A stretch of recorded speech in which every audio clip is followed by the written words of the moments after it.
நம்ம வாழ்க்கையை யாரெல்லாம் முடிவு பண்றா தெரியுமா? கருணாநிதி முடிவு பண்ணுவாரு, ஜெயலலிதா முடிவு பண்ணுவாங்க, MK ஸ்டாலின் முடிவு பண்ணுவாரு. ஏன்னா நம்ம வீட்டுல வந்து இன்னைக்கு வந்து சரி வாங்க கோயிலுக்கு போலான்னு கூப்பிடுவாங்க, அன்னைக்குன்னு ஏதாவது பாம்பு அடிச்சிடும், நம்ம அங்க போயிடுவோம். இன்னைக்கு வந்து ஒரு ஒரு திருமணம் வச்சிருப்பாங்க, அன்னைக்குன்னு ஏதாவது பெருசா நடந்துரும், நம்மளால போக முடியாது, எங்கேயுமே போக முடியாதுல்ல. அப்ப யார் என்னோட வாழ்க்கையை டிசைட் பண்றா? Politicians. அவர் விஜய் டிசைட் பண்ணுவாரு. அதே மாதிரி பெரிய பெரிய ஆட்கள் தான் நம்ம வாழ்க்கையை டிசைட் பண்ணுவாங்க. பிடித்த வேலையை நீ செய்யும் போது you don't work, you live what you want அப்படின்ற மாதிரி சொல்லுவாங்களா. அதனால இதுவே எனக்கு ரொம்ப பிடிச்ச வேலை. நான் எனக்கு பிடிக்காத வேலை எதுவுமே செய்யறதில்ல. உங்களோட ஃபேவரட் ஹீரோ யாரு, விஜயா அப்படின்னு கேட்குறேன். எனக்கு hero as such I would say my dad. Favourite politician? Favourite politician நிறைய பேர் இருப்பாங்கல்ல. Karunanidhi favourite politician. ஓகே. அதுக்கப்புறம் இப்போ விஜய் ஒரு ஃபேவரட். விஜய் வந்து இவ்வளோ மக்களை வந்து எப்படா கவர்ந்தாரு அப்படின்றது ஒரு பெரிய ஆச்சரியமான ஒரு விஷயம். இன்க்ளூசிவ் நியூஸ் தமிழ் நேயர்களுக்கு வணக்கம். இன்றைக்கு இந்த நிகழ்ச்சியில் இணைஞ்சிருக்காங்க மூத்த பத்திரிகையாளர் ரெட்பிக்ஸினுடைய ஃபெலிக்ஸ் ஜெரால்ட் அவர்கள். வணக்கம் சார். வணக்கம். அதாவது உங்களை வந்து நிறைய நீங்க இன்டர்வியூஸ் எடுக்கிறீங்க, ஸோ அதுல வந்து ரொம்ப ஃபேமஸா இருக்கீங்க அப்படிங்கிறது தெரியும், ரெட்பிக்ஸ் அப்படிங்கிறது தெரியும். ஆனா நீங்க இப்போ வந்து மூத்த பத்திரிகையாளர் அப்படிங்கும் போது உங்களோட ஜேர்னி எங்கேருந்து ஸ்டார்ட் ஆச்சு அப்படிங்கிறதெல்லாம் எதுவுமே எங்களுக்கு தெரியாது. முன்னாடி வந்து நீங்கள் உங்களுடைய அந்த ஜேர்னியை வந்து எங்கேருந்து ஸ்டார்ட் பண்ணீங்கன்னே தெரியாது. ஸோ முதல்ல உங்களோட சொந்த ஊர் என்ன, உங்களை பற்றின அந்த இனிஷியல் அறிமுகம் என்ன? என்னுடைய சொந்த ஊர் வந்து தேவதானம்னு ஒரு ஊர், மன்னார்குடி பக்கத்தில். மன்னார்குடி, முத்துப்பேட்டை, அதுக்கப்புறம் இந்த பக்கம் திருத்துறைப்பூண்டி, இந்த ட்ரையாங்கிள்ல ஒரு சின்ன வெரி வெரி டைனி வில்லேஜ், குக்கு கிராமம்னு சொல்லுவாங்களா, அது மாதிரியான ஒரு கிராமம் தான் என்னுடைய சொந்த ஊர். அங்கே வந்து நான் 5th வரையும் படித்தேன். அதுக்கப்புறம் எங்கள் அம்மா இறந்துட்டதுனால நான் சென்னைக்கு வந்தேன். சென்னையில் வந்துட்டு சென்னையில் ஸ்கூல் முடித்தேன். அதுக்கப்புறம் கல்லூரி வந்து லோயலா கல்லூரியில் படித்தேன். UG PG ரெண்டுமே அங்கே முடித்தேன். முடிச்சுட்டு அங்கேயே வந்து ஒரு 3 ஆண்டுகள் லெக்சரராக பார்ட் டைம் லெக்சரராக ஒர்க் பண்ணேன். அதுக்கப்புறம் NDTVன்ற ஒரு நியூ டெல்லி டெலிவிஷன், நீங்கள் கேள்விப்பட்டீங்க, அதில் நான் ரிப்போர்ட்டராக ஜாயின் பண்ணேன். அப்போ வந்துட்டு நான், நீயா நானா கோபிநாத், அதுக்கப்புறம் இன்னைக்கு Shanmuga Sundaram news, I think சத்யமில் நியூஸ் ஹெட்டாக இருக்கான் அவன், அதுக்கப்புறம் வந்து பிபிசியில் சுவாமிநாதன் ஒருத்தன், இது மாதிரி ராஜ்வின்னு ஒரு நிறைய பேர் ஒரு டீம் அங்கே தான் ஒர்க் பண்ணோம். அதுக்கப்புறம் I came to Sun News. Sun நியூஸில் வந்து I worked for some time. அதற்கப்புறம் அங்கேருந்து போயிட்டு நான் APTN ஒரு நியூஸ் சேனலுக்கெலாம் நியூஸ் கொடுப்பாங்களே, அவங்க கூட ஒரு ஃப்ரீலான்ஸாக சென்னைக்கு ஒர்க் பண்ணேன். அதுக்கப்புறம் வந்து சத்யம் டிவியில் நான் மேனேஜிங் எடிட்டராக ஜாயின் பண்ணேன். அந்த சேனல் வந்து ஸ்க்ராட்ச்லேருந்து சேனல் லான்ச் வரையும் நான் அங்கே இருந்தேன். அதுக்கப்புறம் பாலிமரில் ஒரு ரொம்ப ஷார்ட் டைம் வந்து ஐ வாஸ் கன்சல்டிங். அதுக்கப்புறம் ரெட்பிக்ஸ். இதுதான் என்னுடைய ஜேர்னி இன் ஷார்ட். உங்களோட இந்த ஜேர்னலிசம் அப்படிங்கிறதை தாண்டி உங்களோட இன்ட்ரெஸ்ட் அப்படின்னா எந்த ஃபீல்டு இருக்கும்? விவசாயம் வந்து எனக்கு ரொம்ப பிடிச்ச ஃபீல்டு. நான் வந்து விவசாயம் பண்ணுறதுல எனக்கு ரொம்ப இன்ட்ரெஸ்ட்டு. வாரத்தில் 2 நாள் வந்து வயலுக்கு போயிடுவேன். வயலில் போய் விவசாயம் பண்ணுவேன். இப்போ இங்கே இருக்கும்போது அதுக்கு பாசிபிலிட்டிஸ் இருக்கா? இந்த மன்னார்குடி தானே, நைட்டு ட்ரெயினில் ஏறினா காலைல அங்கே போயிடுவோம். ஓகே. போயிட்டு அங்கே வந்துட்டு செடிகள் மரங்கள் அதெல்லாம், அது கூட இப்போ தான் ஐம் ட்ரைங். ஜஸ்ட் ஒரு விவசாயம் நிலம் வாங்கும்போது வாங்கி அதை ஃபென்சிங், கொரோனா பீரியடில் தான் ஃபென்சிங்லாம் பண்ணோம். இந்த துறை ரொம்ப ஸ்ட்ரெஸ்ஸான ஒரு துறை, நிறைய ரொம்ப ரிலாக்ஸிங்கான. அதுதான் மேபி அதனால ஈர்த்திருக்கும். இல்ல அது மட்டும் இல்ல. see, farming is going to be the next big industry. இப்போ நம்மளுடைய வேளாண் சட்டங்கள்லாம் மாற்றினாங்கல்ல, அது எல்லாமே அதை நோக்கி தான். ஏன்னா இன்னைக்கு வந்து உலகம் முழுவதும் விவசாய நிலங்கள் குறைஞ்சிக்கிட்டே இருக்கு. மனிதன் வந்து சாப்பிடணும்ல, அதுக்கு வந்து விவசாயம் பண்ண மட்டும் தானே சாப்பிட முடியும். இங்க உள்ள எல்லா பொருட்களுமே மனிதனை மையப்படுத்தி சந்தைக்கு வருது தான். அப்போ விவசாயம் தவிர்க்க முடியாததுங்கிறதுனால ரொம்ப முக்கியமானது. ஏன்னா நீங்க சாப்பிட்டாகணும்ல. ஓகே. அப்ப அதுல என்ன பிரச்சனைனா, நீங்க சாப்பிட்ற சாப்பாடு எங்கேருந்து வருது, அதுல என்ன ரசாயனம் போட்டிருக்கு, என்ன கெமிக்கல் போட்டிருக்கு, யாருக்கு என்ன தெரியும்? தெரியாதுல்ல. பட் ஆனால் நம்ம சாப்பிட்டு தானே ஆகணும். அப்போ ரொம்ப தரமான நல்ல நஞ்சு இல்லாத ஒரு உணவை நம்மளே நமக்கு பண்ணிக்கணும் அப்படின்ற நோக்கத்தில் தான் நான் பண்ணுறேன். I love farming. எனக்கு ரொம்ப இன்ட்ரெஸ்ட். உங்களோட ஃபார்மிங் தாண்டி உங்களோட ஃபேவரட் ஹாபினா என்ன? ஹாபியே கிடையாது எனக்கு. கிடையாது, சுத்தமாக கிடையாது. ஓகே. ஏன்னா உங்களுக்கு ஹாபிக்கு இங்க நேரம் இருக்காது. நான் ஃப்ரெண்ட்ஸ் கிட்ட எல்லாம் சொல்லுவேன், நம்ம வாழ்க்கையை யாரெல்லாம் முடிவு பண்றா தெரியுமா? கருணாநிதி முடிவு பண்ணுவாரு, ஜெயலலிதா முடிவு பண்ணுவாங்க, எம்.கே. ஸ்டாலின் முடிவு பண்ணுவாரு. ஏன்னா நம்ம வீட்டுல வந்து இன்னைக்கு வந்து சரி வாங்க கோயிலுக்கு போலான்னு கூப்பிடுவாங்க, அன்னைக்குன்னு ஏதாவது பாம்பு அடிச்சிடும், நம்ம அங்க போயிருவோம். இன்னைக்கு வந்து ஒரு ஒரு திருமணம் வச்சிருப்பாங்க, அன்னைக்குன்னு ஏதாவது பெருசா நடந்துரும், நம்மளால போக முடியாது. ஸோ நம்ம இப்போ ஜேர்னலிஸ்டா இருக்கும்போது நம்ம life only big people will decide. Vijay decide பண்ணுவாரு, அதே மாதிரி பெரிய பெரிய ஆட்கள் தான் நம்ம வாழ்க்கையை டிசைட் பண்ணுவாங்க. அதனால அது வந்து I don't have any hobby at all. இது ரெண்டாவது எனக்கு ரொம்ப பிடிச்ச வேலை, நான் பண்றது எல்லாமே எனக்கு ரொம்ப பிடிச்ச வேலை. இதுவே ஹாபி தான். நான் இப்போ உன்னுடைய பிடித்த உனக்கு ரொம்ப பிடித்த வேலையை நீ செய்யும்போது you don't work, you live what you want அப்படின்ற மாதிரி சொல்லுவாங்களா. அதனால இதுவே எனக்கு ரொம்ப பிடிச்ச வேலை. நான் எனக்கு பிடிக்காத வேலை எதுவுமே செய்யறதில்ல. உங்களோட ஃபேவரட் ஹீரோ யாரு, விஜயா அப்படின்னு கேட்கணும். எனக்கு hero as such I would say my dad. எங்க அப்பா தான் என்னுடைய ஃபேவரட் ஹீரோ. அவர் எப்படி வாழ்ந்தாரோ அதுல பாதி நான் வாழ்ந்துட்டா போதும்னு நினைப்பேன். ஓகே, உங்க அப்பா பத்தி சொல்லுங்க. எங்க அப்பா வந்து தலைமை ஆசிரியரா இருந்தாரு, ஸ்கூல் டீச்சர். ரொம்ப நேர்மையானவர், ரொம்ப ரொம்ப ரொம்ப நேர்மையானவர். அவர்கிட்ட இருந்து எடுத்துக்கிட்ட ஒரு 5 கீ பாயிண்ட்ஸ் சொல்லுங்க. எந்த விதத்திலையும் உன் மனசாட்சிக்கு விரோதமா எதையும் பண்ணாத அப்படின்னு. அதான் அவருடைய is a very good man. உங்களோட ஃபேவரட் டெஸ்டினேஷன்? நிறைய இடங்கள் வந்து சுற்றுப்பயணம் போயிருப்பீங்க. வயல் தான் நம்மளுக்கு பிடிச்ச இடம். Out of Tamil Nadu? Out of Tamil Nadu நான் I had been to various places. Mauritius எனக்கு ரொம்ப பிடிச்ச ஊர். ஏன் பிடிச்ச ஊர்? அங்கே தமிழர்கள் இருப்பாங்க நிறைய பேர், ஆனால் அவங்களுக்கு தமிழ் பேச தெரியாது. என்ன செய்தி அப்படின்னு தான் கேட்பாங்க. நல்ல செய்தி, அவ்வளோதான். அதிகபட்சமாக அவங்களுக்கு அதான் தெரியும். அது வந்து அங்கே ரொம்ப, அது எனக்கு ரொம்ப பிடிச்ச ஊர். நான் போனதில்லை. Favourite sports? ஃபுட்பால் எனக்கு ரொம்ப பிடிக்கும் ஓரளவுக்கு. ஏன் பிடிக்கும்? ரியல் கேம்னு நினைப்பேன் நான். மற்றதெல்லாம் எனக்கு அப்படி தோணும். ஓகே, இப்போ வந்து நீங்க நிறைய பேரை இன்டர்வியூஸ் பண்ணியிருக்கீங்க. ஆனாலும் இப்போ நிறைய இப்போ டொனால்ட் ட்ரம்ப் மாதிரி அந்த மாதிரி அவுட் ஆஃப் தமிழ்நாடும் வந்து நிறைய பேரை வந்து இன்டர்வியூ பண்ணணும் அப்படின்னு நீங்க உங்களுக்குள்ள ஆசை வச்சிருப்பீங்க. அப்படின்னா யார் யார்?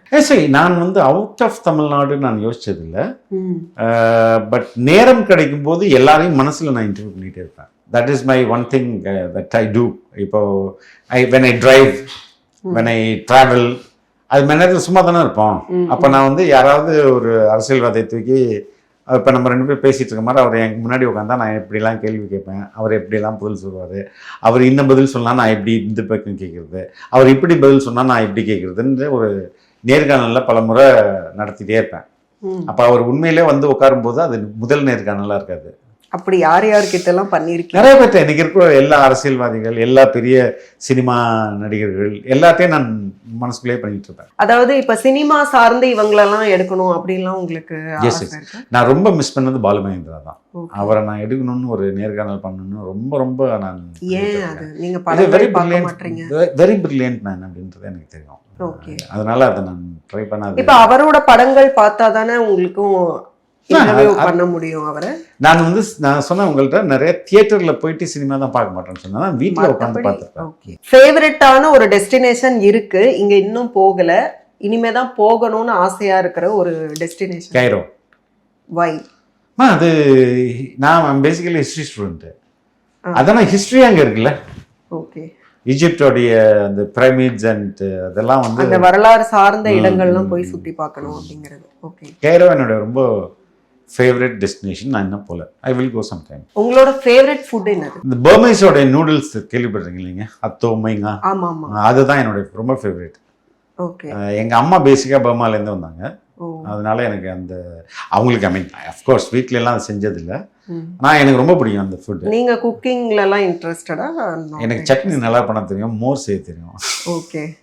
அதெல்லாம் அதை தாண்டி பெருசா எதுவும் தெரியாது. நீங்க புக்ஸ் படிக்கிறது நிறைய பேருக்கு ஹேபிட்டாவே இருக்கும். ஸோ புக்ஸ் எல்லாம் நிறைய படிப்பீங்களா? உங்களோட ஃபேவரட் ஆத்தர் யார்? டான் ப்ரவுன் ஒருத்தர் இருக்கிறார்ல, அவர் தான் என்னுடைய ரொம்ப ஃபேவரட். இப்போ கூட சீக்ரெட்ஸ் ஆஃப் த சீக்ரெட்ஸ்னு ஒரு நாவல் வந்துருக்குது, அதை நான் படிக்கணும். என் பொண்ணுகிட்ட சொல்லியம்மா வாங்குமா அதான்னு சொல்லிட்டு இருக்கேன், வாங்கணும், படிக்கணும். அவருடைய ஆல்மோஸ்ட் எல்லா புக்கையும் நான் அவர்கிட்ட மட்டும் என்ன இல்லைம்மா, அது ரொம்ப என்ன சொல்கிறது, அது ரொம்ப பியூட்டிஃபுல்லான அவருடைய ஒர்க் எல்லாமே வந்து இந்த ஹிஸ்ட்ரியை சேலஞ்ச் பண்ணுற மாதிரியே இருக்கும். ஏசுநாதருக்கு வந்து மனைவி இருந்தாங்க, குழந்தை இருந்தது, இன்னும் அந்த குழந்தைகள்லாம் வாழ்ந்துட்டு இருக்காங்க. அப்படி தான் அதுதான் first I think Da Vinci Code. அந்த அந்த நாவலுடைய கதை. அது மாதிரி ஒவ்வொரு நாவலுமே ரொம்ப சேலஞ்சிங்காக இருக்கும். ஹிஸ்ட்ரியை வந்து நம்மளுக்கு தெரிஞ்ச வரலாறுன்னு ஒன்று இருக்குல்ல, அதை அப்படியே கொஷின் பண்ணும்.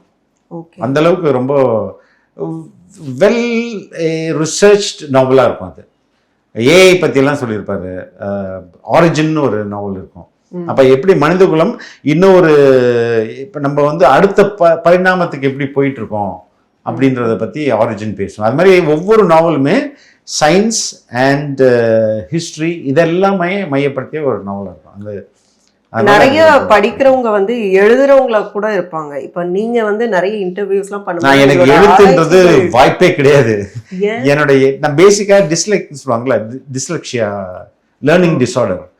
அப்ப எனக்கு வந்து எழுதுறதுல இன்னும் வந்து ஸ்பெல்லிங் மிஸ்டேக்ஸ்லாம் நிறைய வரும். படிக்கிறதும் என்னால ப்ராப்பரா கடற்கடலாம் படிச்சிட முடியாது. அதனால வந்து எனக்கு அதனால தான் நான் டெலிவிஷன் வந்து எனக்கு செட் ஆயிடுச்சு. ஓகே. இதே பிரிண்ட்டுக்கு போனா நான் வந்து would have been a victim failure.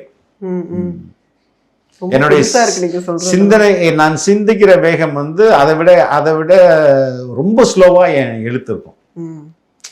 அது மேட்ச் பண்ண முடியாது. அதனால நிறைய மிஸ்டேக்ஸ் வரும். நீங்க வந்து வாழ்க்கையில சந்திச்ச மிக மோசமான தருணம் எது? மிக சந்தோஷமான தருணம் எது?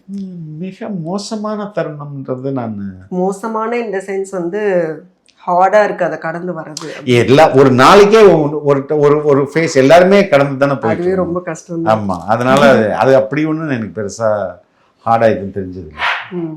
நீங்க மியூசிக்ல எல்லாம் இன்ட்ரெஸ்டடா இருப்பீங்களா? யாரோட மியூசிக் அதிகமா கேட்பீங்க? இளையராஜாவோட மியூசிக் தான் பிடிக்கும். எல்லாமே ஆல் கைண்ட் ஆஃப் மியூசிக், வெஸ்டர்ன்ல இருந்து ராக், அதுக்கப்புறம் எல்லா டைப் ஆஃப் மியூசிக். கர்நாடக மியூசிக்கை தவிர ஏன்னா நமக்கு புரியாதது தெரியாது. அதனால ஆல் கைண்ட் ஆஃப் மியூசிக். பக்தி பாட்டு கூட எனக்கு ரொம்ப பிடிக்கும் சில நேரங்கள். ஒரு தமிழ் சாங் சொல்லுங்க, இந்த சாங் ரொம்ப பிடிக்கும், அடிக்கடி கேட்கக்கூடிய. நிறைய பிடிக்கும். நதியோரம்னு ஒரு சாங் இருக்கு. அதுக்கப்புறம் நிறைய எக்கச்சக்கமான சாங்ஸ் இருக்கு. அது ஒன்று ரெண்டு சொல்லுங்களேன், உங்களுக்கு எது பிடிக்கும்? வெள்ளை நிலா இரண்டும் வெள்ளை நிலா, அந்த சாங் ரொம்ப பிடிக்கும். அதுக்கப்புறம் வந்து நிறைய சாங்ஸ் இருக்கு. ஒன்று ரெண்டுன்னா நம்ம சொல்லலாம்.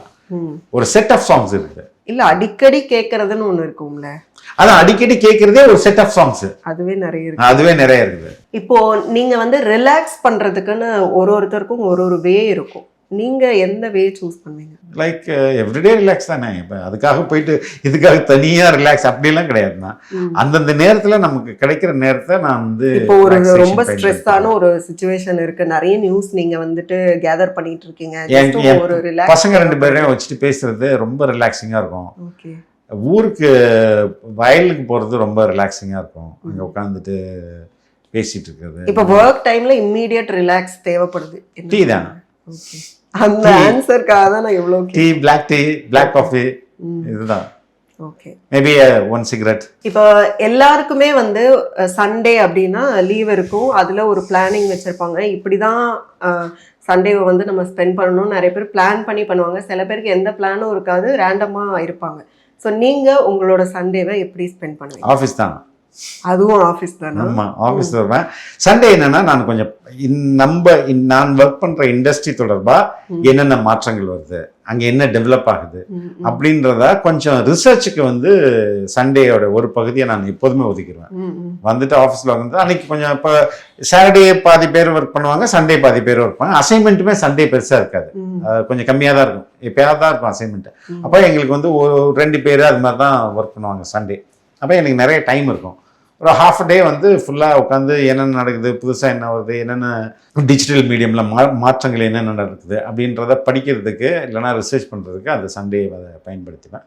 ஹாஃப் டேக்கு மேலே வீட்டுக்கு போயிடுவேன். வீட்டுக்கு போயிட்டு கொஞ்சம் சீக்கிரமே தூங்கிட்டு, அதுதான் நம்மளோட சண்டேவும் வந்து 24/7னா சேனல் மட்டும் இல்லை, நம்மளும் தான். நீங்க ஆல்ரெடி சொன்னீங்க உங்க அப்பா தான் உங்களோட ரோல் மாடல் அப்படின்ட்டு. பொது நபர்கள்ல உங்களை வந்து ஈர்த்த ஒரு பர்சன்னா யாரு? பொதுனா அது ஈவன் பாலிடிக்ஸாவே கூட இருக்கலாம். I don't think so. அப்படி யாரும் இல்லை. அந்த மாதிரி யாரு? Favourite politician? ஃபேவரட் பொலிட்டிஷியன் நிறைய பேர் இருப்பாங்கல்ல. கருணாநிதி என்னோட ஃபேவரட் பொலிட்டிஷியன். ஓகே. அதுக்கப்புறம் இப்போ விஜய் ஒரு ஃபேவரட் பொலிட்டிஷியன். அது ராகுல் காந்தி ஒரு ஃபேவரட் பொலிட்டிஷியன். அது மாதிரி நிறைய பேர், ஒபாமா, அந்த மாதிரி சொல்லிட்டே போகலாம். வை ராகுல் காந்தி ஃபேவரெட்டு? ஏன் வந்து விஜய் ஃபேவரெட்டு?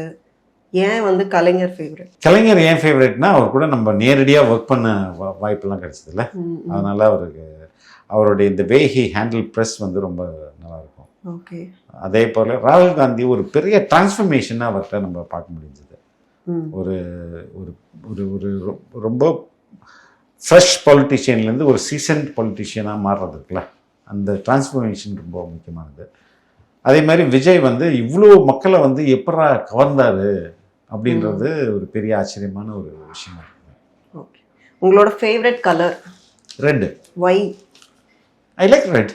ஒய்ன்னு கேட்டால் அதுதான், அதாவது ரெட் கலர் பிடிக்கும்னா இந்த ரீசன்னால பிடிக்கும். மல்டிபிள் ரீசன் இல்லை. ரெட் வந்து ட்ரெடிஷ்னலாக இந்தியன் சொசைட்டியில் எதுக்கு குங்குமம் வைக்கிறாங்க? அதை வச்சுதான் ரெட் பிக்ஸா? நோ நோ நோ, அது மட்டும் இல்லை, அது வந்து பிளட்டோட கலர் இல்லையா. பிளட்ன்றது ஃபெர்டிலிட்டி, மென்ஸ்ட்ரல் பீரியட்ல சொல்றது அந்த, அதாவது என்ன சொல்றது, ஃபெர்டிலிட்டின்னு சொல்லுவாங்கல்ல, வளம், வளத்தோட அடையாளம் வந்து ரெட். அதுதான் அதனால தான் பெண்கள் வந்து குங்குமம் வந்து ரெட் கலர்ல வைக்கிறாங்க. அது வளத்தின் அடையாளம் இந்தியன் கான்டெக்ட்ல. இன்டர்நேஷனல் கான்டெக்ட்ல ரெட் ஆல்சோ மீன்ஸ் ரெவல்யூஷன், புரட்சி, புரட்சியோட அடையாளமும் ரெட். அதனால ரெட் எனக்கு ரொம்ப ஃபேவரட் கலர். ஓகே. அதனால தான் ரெட் பிக்ஸ் அப்படின்னு வச்சிருக்கீங்களா? அது என்ன ரெட் பிக்ஸ்? இன்னைக்கு வந்து நம்ம வந்து மீடியாவை வந்து டிஜிட்டல்ல வந்து பிக்சல்ல தான் கனெக்ட் பண்ணுவோம். ஆமா. எத்தனை பிக்சல்ஸ், மெகா பிக்சல்ஸ் சொல்றோம் இல்லையா?